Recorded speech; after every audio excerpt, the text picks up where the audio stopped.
Сайн байцгаана уу? Манай дараагийн дугаар ороход бэлэн болсон байна. Энэ удаагийнхаа дугаараар бас л нэгэн маш харамсалтай иргэний тухай ярьж өгөхөөр бэлдсэн байгаа. За ингээд шууд бичлэгээ эхэлцгээе. 2020 оны 10 дугаар сарын дундуур Висконсин мужийн хөдөө орон нутгаар нэгэн жихүүц түрэм цуу яриа маш хурдан тархаж эхэлсэн. Тэр авийн хүмүүс хоорондоо тэнд байх нэгэн хаягдж орхигдсон ферм болон нурж унах гэж байгаа хуучин амбааруудын тухай шивэр авирхийн ярилцж исэн байгаа. Тэр хүмүүсийн яриад байгаа тухайн газар нь уг нь хүмүүс төмрийн хаягдал хайж очдог эсвэл том хотуудаас буруу гарын нөхдүүд ирээд элдэв нууц бизнесээ хилэлцдэг ийм зэлүүд газар. Гэхдээ хачирхалтай нэхэндээ энэ газараас олдсон тэр чихүүц төрөм зүйлийн талаар хинч цагдаад мэдэгдээгүй.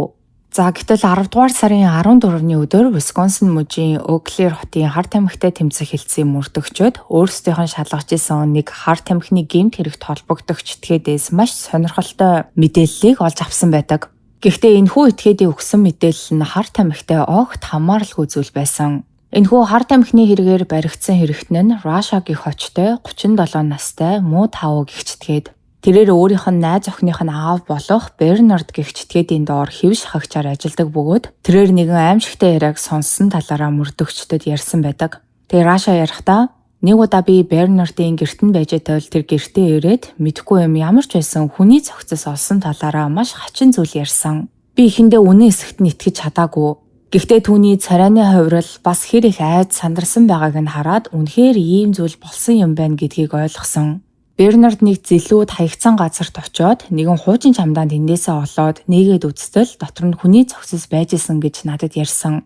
Тэгээ Бернард айсандаа болоод цагдаад мэдэгдэж чадаагүй. Учир нь тухайн чамдааныг нээхдээ өөрийнхөө хурууны хийх дээр нь үлдээсэн учраас юу хийхээ мэдэхгүй мухардалд орчоод байна гэж надад ярьсан хэмээн мэдүүлдэг. Цаашлаад Раша тэрхүү хотын гаднах хөдөөний замын хажууд байх хаягдсан фермийг дүрслэхдээ тэнд байх барилгууд нь бүгд хаягдсан, зарим саравч овоохоонууд нь бүр нурцсан тиймэрхүү газар байдаг. Би Бернардад тэр газар руу ойртохыг хүсэхгүй байгаагаа хэлсэн. Надад үүнтэй утгалдах ямар ч сонирхол байгаагүй.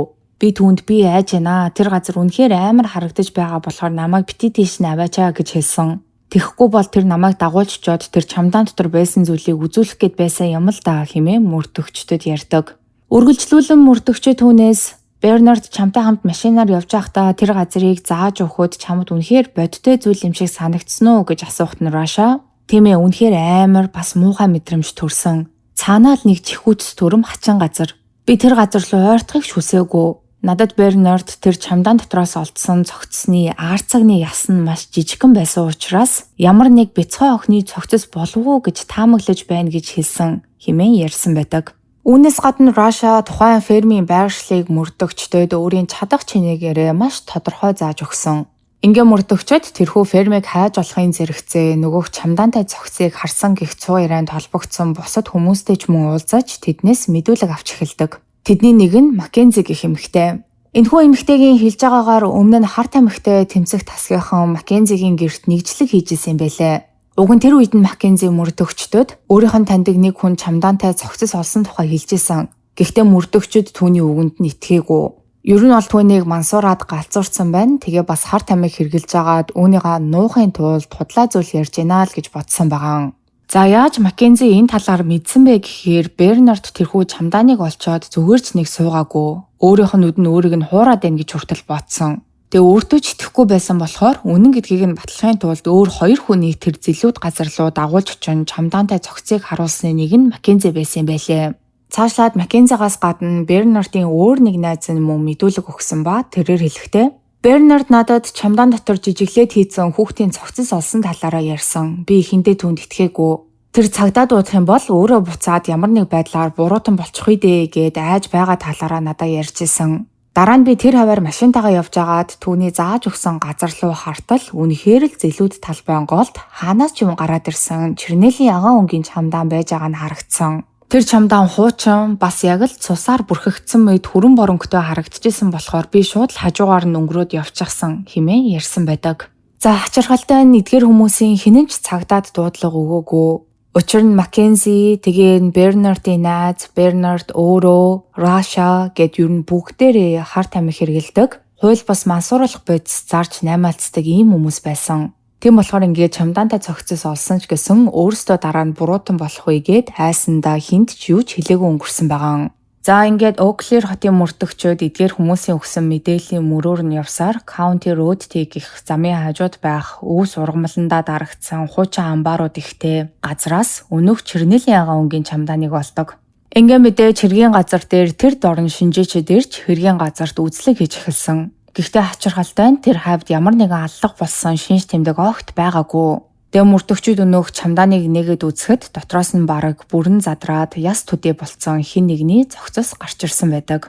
Ер нь бараг тухайн цогцсноос яснууд нь л үлдсэн байсан болохоор тэрхүү цогцос нь хэний цогцос вэ? Эрэгтэй хүн үү, эмэгтэй хүн үү, хүүхэд үү, эсвэл насан турсан хүн үү гэдгийг шууд тогтоох ямар ч боломж байгаагүй. Цаашлаа чамдаан дотроос цогцсноос гадна хэд хэдэн эд зүйлс олдсон байдаг. Дотор нь өөр юу байсан бэ гэхээр нэг богино өмд, бохирдсан хайрцаг, бас нэг жижигхэн дээр нь юу ч бичээгүй хоосон тэмдэглэлийн дэвтэр. За хамгийн чухал нь тэрхүү хайрцаг болон тэмдэглэлийн дэвтэр хоёрын дундаас хоёр ширхэг ашигласан жирэмсний тест гарч ирдэг. Тэгээ тэрхүү хоёр тест нь хоёулаа хоёр зураастай. Тэгэхээр энэхүү цогцос нь жирэмсэн эмэгтэй цогцос байж магадгүй гэх хамгийн анхны таамаг мөрдөгчдөд төрсэн байгаа. За цаашлаад шүүх эмнэлгийн задлан шинжилгээгээр ясан дээр ямар нэгэн гэмтэл, хугарал, цавчилтын уул мөрүүд олдоогүй тул үхлийн шалтгааныг нь мөн л шууд тогтоох боломж байгаагүй.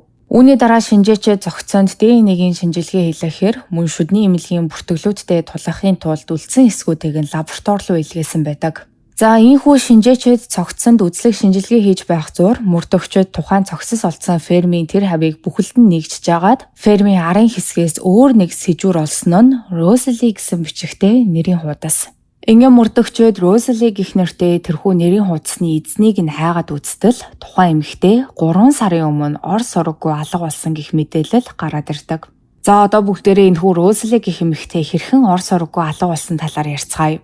Энэхүү чамдаан олдохоос хэдэн сарын өмнө Ридсбург хотын цагдаагийн газарт нэгэн залуу сандарч гүйж орж ирээд эхнэрээ ор сураггүй алга болсон тухай цагдаагийн газарт мэдэгдсэн байдаг. Тэрхүү эрэгтэйгийн ярьж байгаагаар тэрээр эхнэрээсээ хэдэн 7 хоногийн өмнө салсан боловч түүнээс хойш хоорондоо мессежээр харилцаад ер нь хоорондоо холбоотой байсан. Тэгсэн сүүлийн үед эхнэрээс нь сураг тасраад өөртөө ногт холбоо барихгүй тэр байтугай найз нөхөд гэр бүлийнхэнтэйгээ ч эхнэр ногт холбоо барихаа болцсон. Тэ эхнэрийг нь хаана байгаа гэдгийг мэдэх ганц ч хүн байхгүй тул эргэн тойрныхын хүмүүс бүгд санаан зовоод түүнийг хайж байгаа хэмээн ярьсан. За тэрхүү алга болсон эмэгтэй бол 24 настай Розали Синди гэх эмэгтэй. Тэрээр Перу улсад өсөж торинсон бөгөөд нэг охинтой. Розали охиноо өвөө эмээ дээр нь үлдээгээд өөрөө Америкт цагаачлан ирж Wilderness Resort гэх цочид буудалд үйлчлэгчээр ажиллан үүнийхээ хажуугаар нэгэн ресторан пабд ажилладаг. Ер нь л ард нь үлдсэн гэр бүлийнхэн болон өөрийн охиноо тэжээхийн тулд цаг наргүй зүтгэдэг ийм эмэгтэй. Гэвч тэрээр 2020 оны 7 дугаар сарын эхээр ор сураггүй гинтэл ингээд алга болцсон. За түүний нөхөр гэх нөгөө цагдаагийн газар тэрээд Розалиг ор сураггүй алга болсон хэмээн мэдээлсэн залуу бол 22 настай Хосей. Тэрээр цагдаа нарт хэлэхдээ 7 дугаар сарын 4-ний өдөр Розали бит хоёр муудалцаад тэгэл тэр намайг орхиод яваад өгсөн.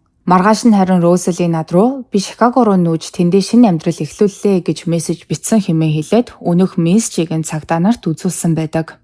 Ингээ болоогүй Розали өөрийн ажилдаг газрууд руугаач бас ажилласаа гарч байгаа тухайга мессеж бичээд үлдээсэн байсан. Харин гэр бүлийнх нь түүнтэй хамгийн сүүлд 7 дугаар сарын 18-нд зурус бичиж холбоо барьсан байлаа. Гэхдээ Шикагод очисон эсхийг нь бол хэн ч мэдэхгүй. Энэ талаар Розали гэрийнхэндээ огт дуртаагүй байдаг. За тухайн үед Хосегоос мэдүүлэг авсан цагдаагийн ажилтнууд Розали Хосе хоёрын хамтдаа амьдарч байсан хөлсний өрөөг нь шалгаж үзэхэд бүх зүйл нь цэвэрхэн. Гэхдээ тэндээс ямар ч тийм хурц химийн бодисны үнэр үнэртэйгүй. Ерөн л гэрээс нь сэжигтэй санагдахаар ямар нэг зүйл олдоогүй. Тэгээ Хосе нэгжлэг хийжсэн мөрдөгчдөд эхнэрээ маань эд зүйлс гаднах амбарт байгаа гэж хэлээд гадна байсан амбарыг мөн үзүүлдэг. Тэр амбаараас Розалигийн хувцас хунар жижиг сажиг эд зүйлс нь гарч ирсэн ч түүний цүнх, хитвч, банкны карт, бичиг баримт болон өөр бусад өдөр бүр уух ёстой байсан ийм тариа гэх мэт чухал эд зүйлс нь тэнд огт байгаагүй. За үүнээс гадна Розалигийн найз нөхд нь цагдаа нарт нэгэн маш чухал зүйлийг хэлсэн нь Розали тухайн үед 3 сартай жирэмсэн байсан юм байлаа. Тэгсэн яг энэ үеэр Розали Хосеийг Перу руу өөр эмэгтэй рүү нууцаар мөнгө шилжүүлж ирснийг нь олж мэдээд үүнээс болж хосууд хоорондоо нэлээд ширүү маргалцсан. Сүүлд найзууд нь Розалитэй уулзах үед тэрээр төрсөн нутаг руугаа буцаж хүүхдээ төрсөн гэртээ өсгөхөөр шийдсэн талаараа найзуудтай алга болохоос өмнө ярьсан байдаг. Тэгээ мөрдөгчдийн зүгээс бол Розали өөр тийшээ явна гэдгээ найзуудтай ярьжсэн. Ингээ болоогүй нөхөртөөгөө муудалцаад Шикаго руу нүүлээгээд зурвас бичсэн. Өөрийнх нь хэрэгэлдэг хэрэгтэй эд зүйлс нь хүртэл өөртөө хамт алга болсон байсан зэргийг хараад ер нь бол энэ хэргийг шинэ амьдрал эхлүүлэхээр өөр хот руу нүгээд алга болсон хэрэг гэж үзээд цааш нь лавшруулж, судалж, мөрдөж үзэлгүй орхисон байгаа. Яг Розалигийн нэр нь бол сургаггүй алга болсон хүмүүс донд бүртгэлтэй. Гэхдээ яг түүний араас нь түүнийг ирэн хайгаад явж исэн хүн огт байгаагүй гэсэн үг. За Розалиг ор сургаггүй алга болсноос сар гарангийн дараа буюу 8 дугаар сарын 12-ны өдөр Хавьер гэх эрэгтэй Хосегийн унжсэн улаан өнгийн Jetta машины төлбөрийн асуудлаар цагтаад гомдол гаргадаг. Тэрхүү эрэгтэйгийн хэлснээр Хосе сүүлийн үед маш хачин аашлах болсон бөгөөд Розалиг алга болсны дараа Хосе өөрөө ч бас ор сургаггүй алга болсон. Тэр ч бодгой тэдний хоёулангийнх нь Facebook дээрх зургууд нь устдаад Хосе Розали хоёр яг л зориудаар хамтдаа газрын гаваар орчихсон мэт алга болсон байгаа. Хосе болохоор ажлынхандаа би Розалиг хайхаар Шикаго руу явлаа гэж хэлээд явсан ч түүнээс хойш Хосеогоо сураг сонссон ганц ч хүн байхгүй. Уг нь Хосе энэ өөрийнх нь ундаг улаан өнгийн Jetta машина Хавьер гэх энэхүү эрэгтэйгээс зээлээр авсан байлээ. Гэхдээ ингээд мөнгөж төлөхгүй ор сургаггүй алга болчхоор нь аргаа барсан Хавьер цагдаад мэдэгдсэн нь энэ. За тэгээд Хавьерийг инхүү цагдаад гомдол гаргасны дараа Хосеийг ирэн хайжсэн цагдаагийн ажилтнууд мэдээллийн сангаас нэгэн хачирхалтай мэдээлэл олсон нь өнөөх Хосеийн ундаг улаан өнгийн Jetta машин нь аль 8 дугаар сарын 5-ны өдөр Hilton Garden-ийн зочид буудлын зогсоол дээр хаягдсан байдалтай олдоод журмлагдсан журмын хашаан дотор байж байгаа болж таардаг. Мөрдөгчид өнөөх машиныг журмалсан журмын хашаан дээр явж очиход тэнд байсан ажилчид бүгдээрээ нэгэн дуугаар нэг ижилхэн зүйлийг хэлжсэн нь машиныг анх олоод журмын хашаанд авч ирэх үед ойр хавийн бараг 1.5 метрийн радиуст ч ойртохын аргагүй тийм аимшигтай дотор эвгүүцэм өмхөн өндөр машинаас үнэртчихсэн байгаа. За машины дотор талыг шалгахад дотор нь хог хаягдал, хоолны сав, пивний лазер дүүрэн тэгээ болоогүй дүүрэн хорхоо шавж ялаанууд үүрлээд шавчихсан байждаг. Цаашлаа жолоочийн суудлын дороос 35 см-ийн урттай модон бариултай том хутга олдсон. Харин хамгийн хачиргалтай нь жолоочийн хаалганы хажууд байх ёстой тийш онгойлгодог товчлуурыг хэн нэгэн зориудаар суглаад авсан байсан болохоор тийшээ гаднаас нь нээх ямар ч боломж байгаагүй.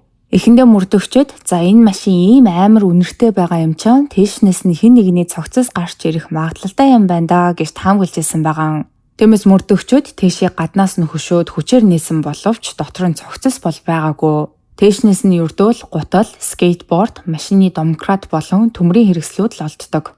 Гэхдээ тэшний дотор тал болон гүбэр дээр ямар нэг зүйлийг чирээд тэш рүү хийсэн бололтой шингэн зүйлийн толб зураас татуулаад үлдсэн байсан. За үүнээс гадна тэшин дотроос цуснд будагдсан дээрээ Hogwarts гэсэн бичигтэй шар өнгийн цамц олдсон бөгөөд энэ нь Розалигийн Facebook хуудасныхаа cover зураг дээр нь өмсчихсэн байсан тэр цамцтай яг адилхан ийм цамц. За энэ машин олцсон үе бол 8 дугаар сарын дунд үе. Гэтэл Розали хамгийн сүүлд 7 дугаар сарын 2-ны өдөр л ажил дээрээ ажлынхантайгаа уулзсан. Үүнээс хойш Хосеогоос өөр түүнтэй уулзсан нэг ч хүн байхгүй. Яг 7 дугаар сарын 2-оос хойш бол Розали гэр бүлийнхэн болон найзуудтайгаа зөвхөн зурвасаар л харьцаж байсан. Гэхдээ тэдний хинтэй ч утсаар яриаггүй. Харин Перу улсад байгаа түүний эгч Кейли болон аав Хорхенаар нь 7 дугаар сарын турш түүнээс ирсэн мессежүүд Розали өөрөө бичсэн мессежүүд бол байгаагүй гэдэгт бүрэн итгэлтэй байсан. Ер нь бол хүн болгоны яаж зураг бичдэг нь өөр байдаг шүү дээ. Дотных нь хүмүүс бол хамгийн түрүүнд тэрийг нь анзаарч чадна. Тэгээд 7 дугаар сарын 3-нд болохоор Хосе Розалигийн эгч Кейлээр үн залгаад утасны цанаас уйлаад бид хоёр салчлаа. Тэр өөр нэг турк залууг дагаад Шикаго явцсан гэж ярьсан байдаг. За энд өөр нэг хачирхалтай зүйл нь Розали гинэт ингээд шинэ амьдрал эхлүүлгээд өөр хот руу явсан хэрнээ хамгийн сүүлийн цалингийн чекүүдээ ч аваагүй. Түүний цалин Хосе дараа нь өөрөө очиж аваад хотоос цугцсан болж таардаг.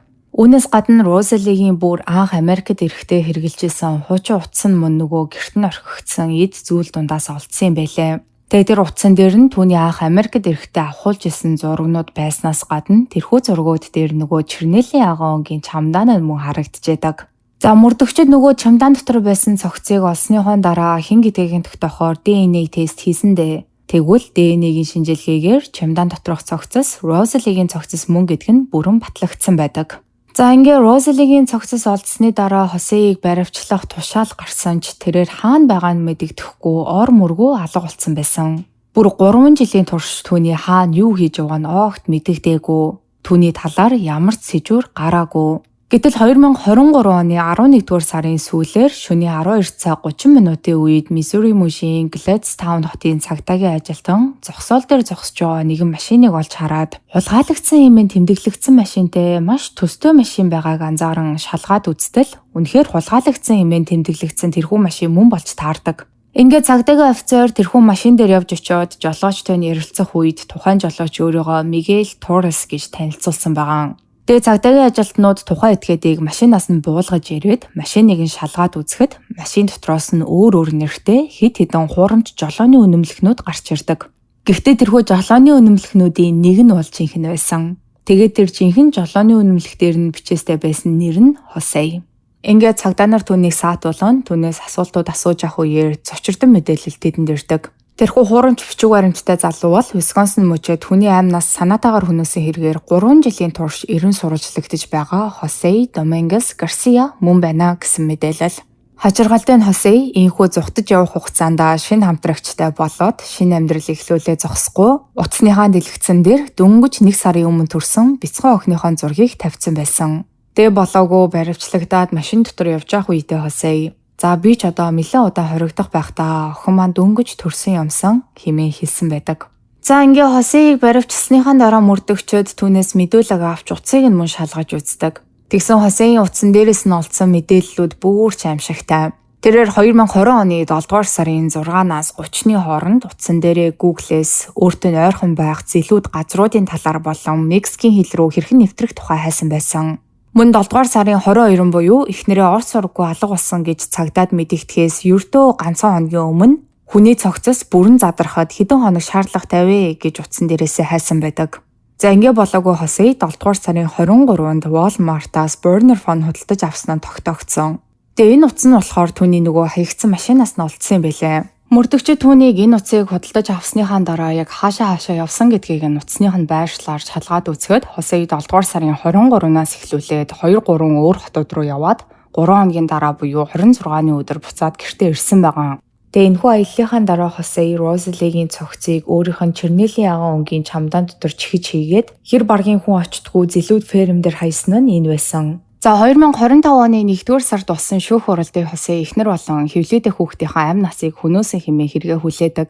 Тэрээр 7 дугаар сарын 2-ны шөнө Розалиг ажлаас нь аваад дараа нь тэд машин дотор маргалтаж улмаар Хосе Розалиг боомлж амь насыг нь хөнөөсөн гэдгээ хүлээн зөвшөөрсөн. Шүүхээс Хосед нийт 40 жил 25 жилийн чанга дэглэмтэй шоронд биеэр илүүлэх дараа нь 15 жил хяналтанд байх ийм ялыг оноосон. Розалигийн гэр бүлийнхэн шүүх хурлын үеэр хоёр хүний алтай амийг юм чинээ бодоогүй энэ зэрлэг алуурчин шоронд явцарч үхээсэй гэж бодож байна хэмээн хэлсэн байдаг. Тэгээ энд өөр бас нэг аимшигтай зүйл нь Хосед 7 дугаар сарын 2-нд Розалигийн амь насыг хөнөөчөөд тэр дорн түүнийг багаж андаа хийцэн. Тэгээ өөрөө ажилдаа яваад өөр хотууд руу аялж зугаалаад найзындаа хүртэл очиод хонжинжөөд бар клабаар ороод явж явах үед нь Розалигийн давхар биетэй цогцос түүний машины багажинд муудаж эхлээд үнэр ороод явж исэн байгаа. Тэгэхээр 7 дугаар сарын 2-наас 23-ны хүртэл тэрээр Розалигийн цогцыг машинд аваад явж исэн бөгөөд энэ үедээ өөрийнх нь утсаар гэр бүлийнхэн болон найз нөхдүүд рүү зурус бичин "Би өөр залуутай болсон. Одоо тэрнтэйгээ хамт Шикаго руу явлаа" хэмээн хөөрхий эмэгтэйг өөрийг нь буруудан болгож харагдуулаад өөрийн гэмт хэргийг нуухаар оролдож исэн байгаа. За энэ хэрэгтэй холбоотой олон нийтэд ил болсон мэдээллүүд гэвэл нэг иймэрхүү байна. Та бүхэн маань бас энэ хэргийн талаар юу гэж бодож байна? Өөрийн хувийн бодлогоо доор сэтгэл хэсэгт үлдээж бусадтайгаа мөн хуваалцаарай. Өнөөдрийн та бүхэндээ ярьж өгөхөөр бэлдсэн бичлэг маань энэ түрээ дуусж байна. Миний оруулдаг бичлэгнүүд таалагддаг болвол лайка дараарай, сабскрайба дараарай. Хажууд нь байгаа хонхон дээр дарах юм бол намайг шинэ бичлэг хийх болгонд та бүхэнд мэдээлэл очих болно шүү. Ингээд дараагийн дугаараар уулзтлаа. Түр баяртай.